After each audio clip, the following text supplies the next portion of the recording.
All right, our next topic for genetics is going to be mutations.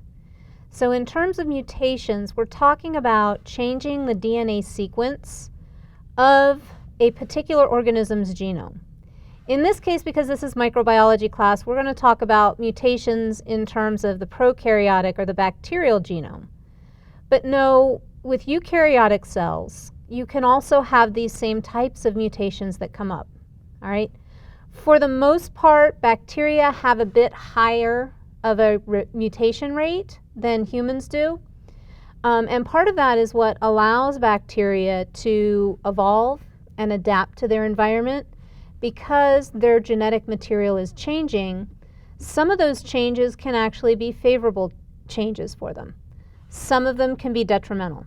All right? Typically when you think of mutation, you know, most people go to science fiction and they think, oh, you've got that big giant creature that's going to take over the world and destroy everything. All right? But you could also have mutations that are beneficial, and you might want to think more along the lines of the X-Men for this one. Okay? So giving essentially the organism some characteristic or phenotype that's advantageous. All right? Mechanism for that to come about is mutations. All right? And in terms of mutations, really how we get different mutations are either exposure to chemicals or radiation. All right? Typically, radiation is going to result in bigger changes to the genome than chemicals will, although certain chemicals can make big changes to the genome as well. All right? So our 4 types of mutations that we can have here, I've got listed. All right? That point mutation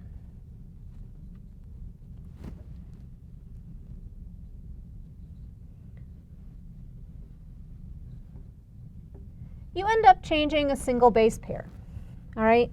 So if we have maybe CCC being one of our codons, all right, it might be that we mutate that to a CAC.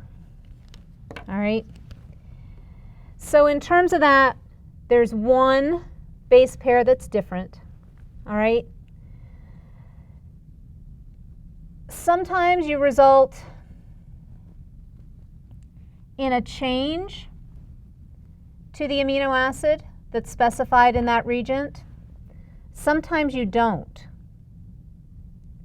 If you don't specify a change in amino acid, the way we refer to those, they're known as silent mutations, because essentially the same amino acid goes in. And I think the CCC here corresponds to proline. CAC, I think, also is still a proline. All right? If it's not, pretend like whatever I put in makes this still a proline. All right? But in terms of that, you're changing the DNA sequence, but you're not changing the overall protein structure. All right? So point changes are single amino acid change or single DNA base changes. Very often those are done with chemicals. All right? Our next mutation is going to be a missense mutation. All right? Missense mutation, again, can be a single base pair. But in this case, now we've changed our amino acid. All right? So we might have had that proline specified initially, and now that's mutated to give rise to,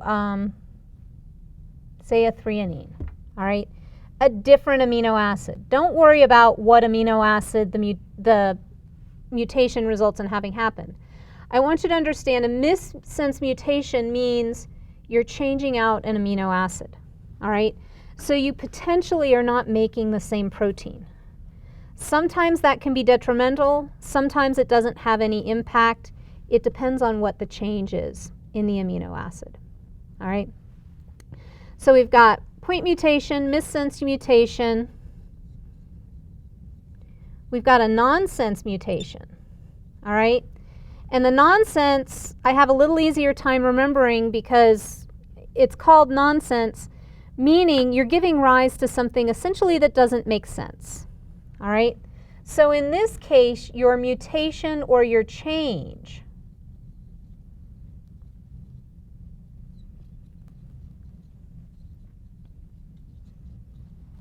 is going to result in a stop codon, all right?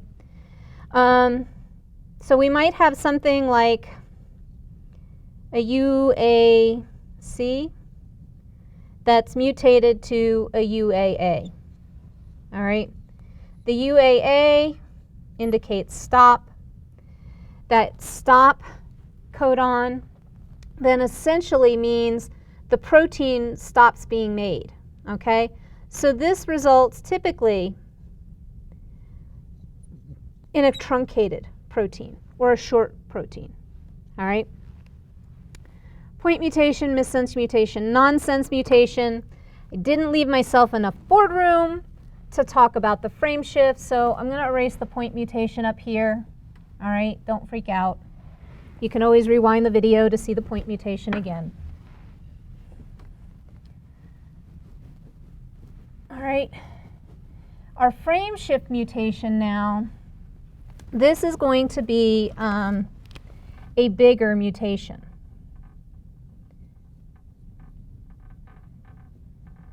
Typically what happens with a frame shift mutation, you either have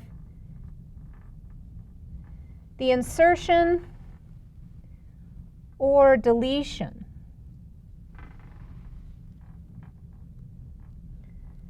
of a base pair, all right? And I'm going to talk about it in terms of a single base pair, but with a frame shift mutation, you could actually lose larger chunks of the genetic material. And losing larger chunks is what happens with exposure of DNA to radiation. So that radiation really causes a lot of damage to the sugar phosphate backbone of the DNA molecule and can result in big changes, okay? But essentially what you've got with that frame shift, your transcript ends up being shifted, and essentially you're no longer making the correct protein, all right? So our frame shift mutation, that's our big mutation. That's going to happen with radiation. And in terms of that, these are the big detrimental changes. So those are the mutations I want you to know: point mutation, missense mutation, nonsense mutation, and frame shift. All right?